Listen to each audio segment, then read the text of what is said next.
തുഷാർ ഗാന്ധിയെ നെയ്യാറ്റിൻകരയിൽ തടഞ്ഞു. ഈ സംഭവമാണ് ഞാൻ പറയുന്നത്. ഇതിൽ 5 BJP RSS പ്രവർത്തകരെ ഇപ്പോൾ നെയ്യാറ്റിൻകര പോലീസ് അറസ്റ്റ് ചെയ്തു. തുഷാർ ഗാന്ധിയുടെ വാഹനം തടഞ്ഞ് മുദ്രാവാക്യം വിളിച്ചതിനാണ് നെയ്യാറ്റിൻകര പോലീസ് സ്വമേധയാ കേസ് രജിസ്റ്റർ ചെയ്തത്.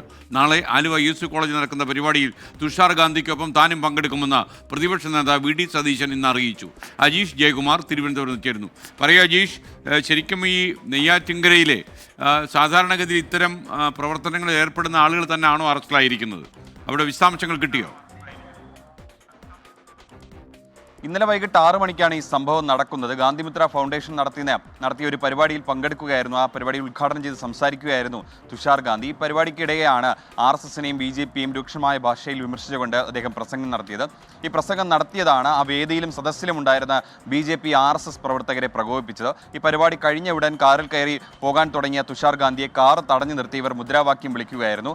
RSSനെതിരെ നടത്തിയ പരാമർശം പിൻവലിക്കണമെന്നായിരുന്നു ഇവരുടെ ആവശ്യം. പക്ഷേ കാറിൽ നിന്ന് പുറത്തിറങ്ങിയ തുഷാർ ഗാന്ധി തന്റെ നിലപാടിൽ ഉറച്ചു നിൽക്കുകയാണെന്നും പരാമർശങ്ങൾ പിൻവലിക്കില്ലെന്നും പറഞ്ഞ ശേഷമാണ് അവിടെ നിന്ന് മടങ്ങിയത്. ഈ കേസിലാണ് 5 പേരെ നെയ്യാറ്റിൻകര പോലീസ് അറസ്റ്റ് ചെയ്തത്. അവരിവരൊക്കെയാണ് വാർഡ് കൗൺസിലറായിട്ടുള്ള കൂട്ടപ്പന മഹേഷ്, ഹരികുമാർ, കൃഷ്ണകുമാർ, സൂരജ്, അനൂപ്.